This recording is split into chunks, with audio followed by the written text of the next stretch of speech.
Hello everyone, this is your teacher Anuradha Dubey and I am once again with you with explanation of another chapter from class 12th Flamingo. The name of the chapter is The Rat Trap and its author is Selma Lagerlof. There are two basic themes in this chapter. The first is every person has basic goodness and this goodness can be awakened by considerate and kind behavior. And the second theme is the theme of loneliness, how loneliness define and dominate our behavior up to a great extent. There are certain characters whom we are going to witness in the chapter. There is a rat trap peddler who went around selling rat traps. There is a crofter. There is an iron master and the daughter of iron master. The name of the girl is Edla Wilmanson. So the chapter starts with the introduction of the rat trap peddler. ये एक बहुत ही गरीब आदमी है जो गांव में कस्बे में यहाँ से वहाँ घूमते रहता है. उसके छाती पर उसके शर्ट पर उसने कुछ रैट ट्रैप बना रखे हैं, लगा रखे हैं. ये रैट ट्रैप वो जगह जगह पर बेचा करता है. ये रैट ट्रैप वो खुद ही उन चीजों से बनाता है जो उसे फार्म हाउसेज में या फील्ड्स में मिल जाया करती है.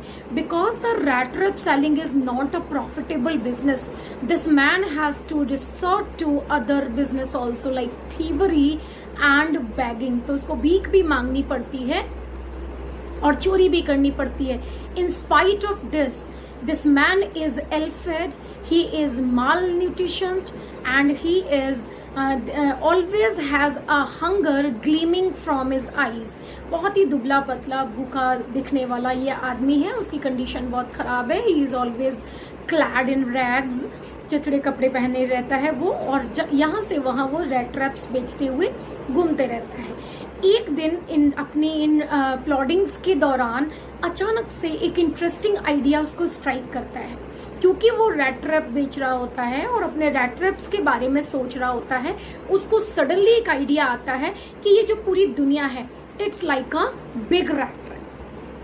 तो रैट ट्रैप में क्या होता है, एक टेम्पटेशन, एक बेट लगा होता है, बाहर से चूहा आता है, उस बेट से अट्रैक्ट होता है और चूहेदानी के अंदर घुस जाता है. और जैसे ही वो घुसता है चूहेदानी का दरवाजा बंद हो जाता है और फिर ये चूहा कितने भी हाथ पैर क्यों ना मार ले, it will never be able to come out.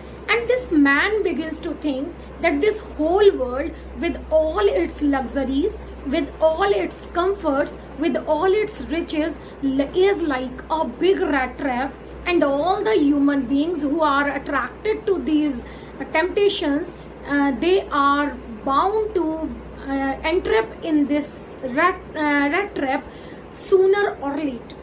जो लोग इन टेम्पटेशन से प्रभावित होकर इस रेड ट्रैप के चारों ओर, इस दुनिया के चारों ओर घूम रहे हैं, वो एक ना एक दिन इस रेड ट्रैप में जरूर फंस जाएंगे और कभी भी यहाँ से बाहर निकल नहीं पाएंगे. इस तरीके से he gives a metaphor in form of rat trap and compares it with the world. तो ये सोच के ही इज वेरी अम्यूज्ड. जब ये आइडिया उसको आता है, this man is very amused because there is not even a single person in this world who welcomes this man. There is not even a single place in this world where he can go and rest for a while. तो जब वो ये सोचता है that all the people who one or the other time have treated badly this man, one day they will also have to suffer a kind of misfortune. This idea entertains him और उसको बहुत मजा आता है ये सोच के. खैर, ऐसे ही अपनी एक विजिट के दौरान हम अपनी स्टोरी के प्रेजेंट डे की तरफ चलते हैं. This is the Christmas Eve. तो क्रिसमस से एक दिन पहले की बात है, शाम का समय है. This man goes and finds a cottage on the end of the road. तो एक सड़क के किनारे पर उसको कॉटेज दिखाई देती है which belongs to a crofter who used to work in the Ramsau iron mills and presently this man lives all alone. तो अभी ये क्रॉफ्टर बिल्कुल अकेला रहता है. He knocks the door in the hope that he will be able to get a place and permission to sleep outside the veranda. लेकिन he is pleasantly surprised when the owner of the house welcomes this man wholeheartedly. This man is all alone, and from a very long time he was residing all alone, and today he is very happy to find someone to talk to and to share his feelings. तो वो उसको बहुत welcome करता है. This crofter has been very hospitable with him. He offers food to him. He offers tobaccos to him. Together they play a game of jollies together. And in order to win the confidence of the rat trap peddler, the man tells him about his source of income और बताता है कि मेरे पास एक गाय है who is a bossy because it gives a lot of milk, and by selling the milk recently he has earned 30 kroners. When the rat trap peddler sees him in disbelief, तो वो जाता है विंडो के पास और वहां पर एक leather pouch टंगा रहता है. वो उसको खोलता है और दिखाता है, उसमें से 30 क्रोनर के नोट्स जो है वो उसको दिखाता है. तो इसके बाद फिर दोनों सोने चले जाते हैं. सुबह के समय पे उस क्रॉफ्टर को अपनी गाय को मिल्किंग करने के लिए जाना होता है, तो वो बाहर निकलता है और ये rat trap peddler भी उसके साथ ही बाहर निकलता है. Both of them got separated in a good mood, but after a while the rat trap peddler was once again standing in front of the window. वो विंडो के पास जाता है, उस विंडो पेन को स्मैश करता है, thrusts his hand into the window pane and takes out that leather pouch which was hanging there on the wall, और उसमें से पैसे को निकाल के वो अपने पॉकेट में रख लेता है और पाउच को वही टांग के वो वहां से चला जाता है. And he was very pleased with his smartness. लो बिना कुछ किए धरे ही मुझे ये पैसे मिल गए. तो he is very pleased, and in order to avoid himself from being encountering with someone, he takes a shortcut, एक दूसरे रोड से वो लेता है and enters into the forest. इस फॉरेस्ट में जाने के बाद this man realises that he has got lost in the forest. वो जंगल में कहीं खो गया है. he tries to identify the ways, he tries to make out the ways, but he feels that all the branches, all the thickets, all the bushes in the forest have created a kind of prison for him. And at this time he realizes that his philosophy of rat trap is working on him, because he had got himself tempted towards the bait of 30 kroners and stolen that money. Now this forest has closed upon him like a prison, and now he will never be able to come out of the forest and die like this only. He is extremely tired. वो थक जाता है, बेहोश हो जाता है और late जाता है जमीन. जब वो जमीन पर लेटता है, he hears a loud thumping in the ground. तो इस thumping से, it was a regular thumping, so he gets an idea that maybe this thumping is coming from some iron mill. तो जरूर यहाँ आसपास कहीं ना कोई आयरन मिल होगी, और वो उस आवाज के डायरेक्शन में बढ़ता है. And then he reaches an iron mill. The name of the iron mill was Ramsjo iron mill, और ये इसकी बहुत प्रेस्टीजियस आयरन मिल है. बहुत सारा जो आपका जो लोहा है वो यहाँ से प्रोड्यूस होता है और सप्लाई होता है. There are only 2 people in the iron mill, the master blacksmith and his apprentice, and both of them are sitting by the side of the furnace, and they are working with their pig iron.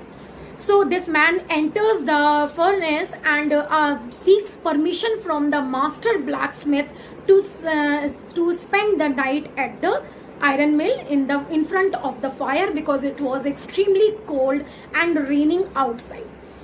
So he is given the permission because it was very regular and very normal for the people who got attracted to the fire that was visible from the सूटी pains of the furnace outside. And बहुत सारे लोग यहाँ पर आके बैठा करते थे और अपने आप को कोजी और कंफर्टेबल फील किया करते थे. तो ये आदमी भी जो होता है वो फर्नेस के बहुत पास जाके लेट जाता है. ही वॉज सो वेट कि steam was raising out of his clothes because of his proximity towards the with the furnace. इसी समय पर अपने रेगुलर नाइटली विजिट पर आता है इस आयरन मिल का मालिक, एक मैनर जिसका नाम जिसको आयरन मास्टर बुलाया है। तो ये आयरन मास्टर आता है।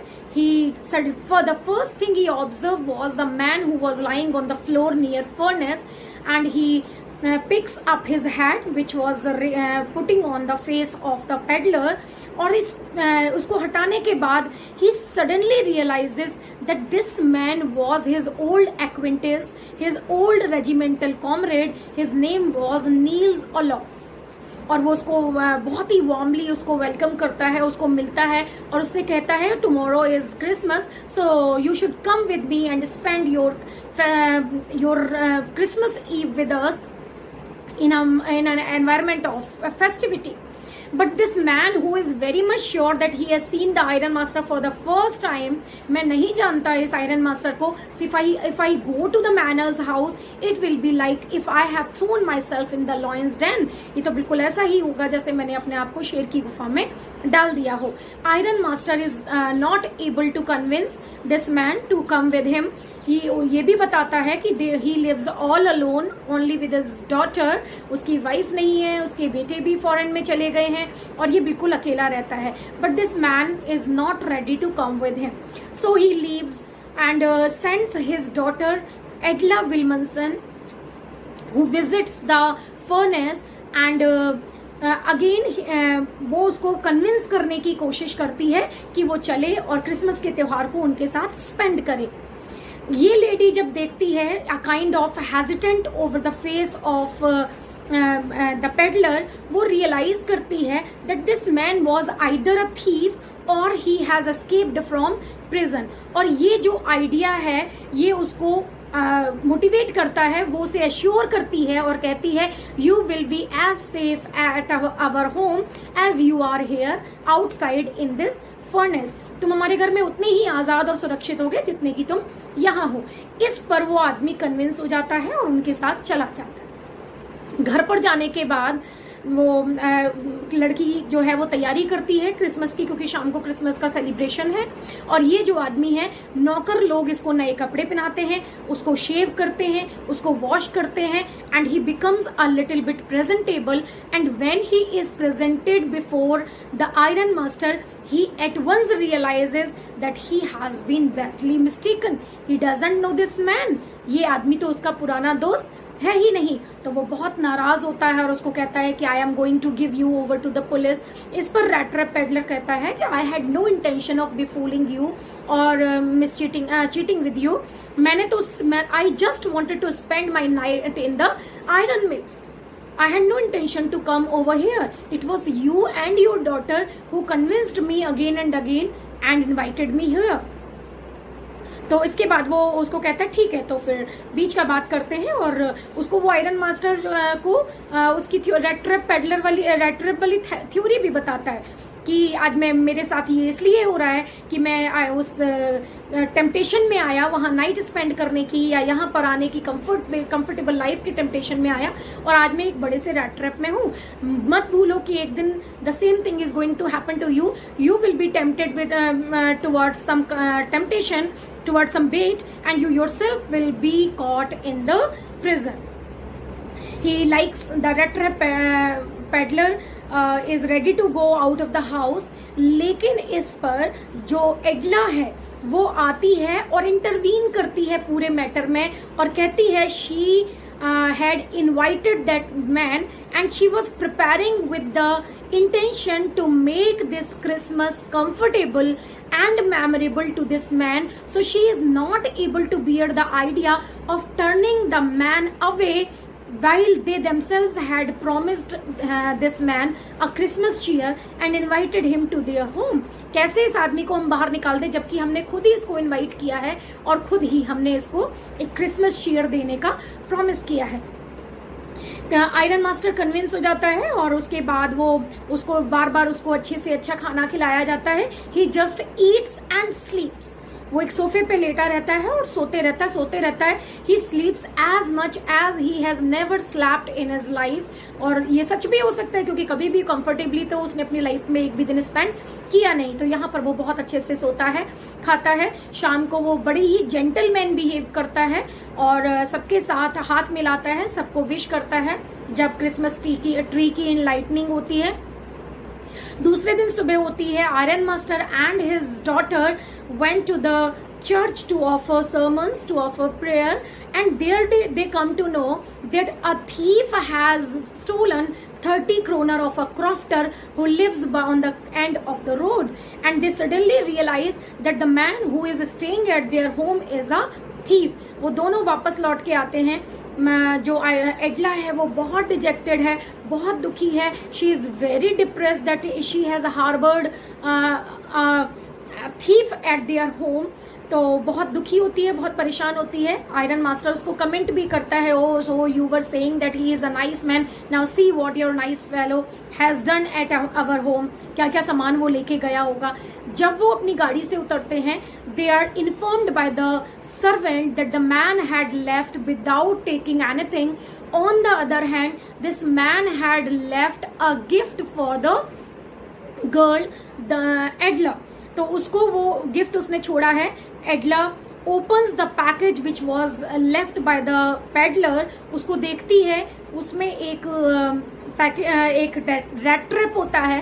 रैट ट्रैप के अंदर एक लेटर होता है और इस लेटर पे लिखा होता है, oh good miss Edla, because you treated very honorably with me, because you treated with me like a captain, you elevated my status up to that of a captain, so it was my duty to behave like a captain and not make you ashamed because of my behavior when you were so kind and so considerate with me. तो मैं तुम्हें शर्मिंदा कैसे कर सकता था, इसलिए मैं जा रहा हूं. और ये जो रेड ट्रैप है, ये गिफ्ट है एक ऐसे चूहे की तरफ से जो फंस ही गया होता है इस दुनिया की चूहेदानी में, if he was not raised up to the status of captain. ठीक है, तो वो एक चूहे की तरफ से एक गिफ्ट है जो शायद इस दुनिया के चूहेदानी में फंस गया होता अगर उसको कैप्टन की तरह ट्रीट ना किया गया होता. और उसी रैट ट्रैप में 30 क्रोनर्स जो उसने उस क्राफ्टर के हाउस से चुराए थे वो भी रखे हुए थे और लिखा हुआ था उसमें कि मैं hand over this money to the crafter who keeps hanging this money in the window tempting other people to come and steal over. तो ये जो है ये दिखाता है at last of the letter he had signed himself as Captain von Stahle. उसका नाम चाहे कुछ भी हो, लेकिन वो अपने आप को इतना ट्रांसफॉर्म्ड फील कर रहा है कि उसने जो साइन किए हैं एंड में वो भी कैप्टन वोन स्टेल के नाम से किए हैं. और इस तरीके से हम देखते हैं that by the kind and sympathetic behaviour Edla was so much able to transform a thief into a good and respectable human being. So this was the explanation of the first part. इस video में हमने कहानी को explanation के साथ cover किया है. Next video में हम क्वेश्चन आंसर, कैरेक्टर्स और वैल्यू बेस्ड क्वेश्चंस को कवर करेंगे. Thank you.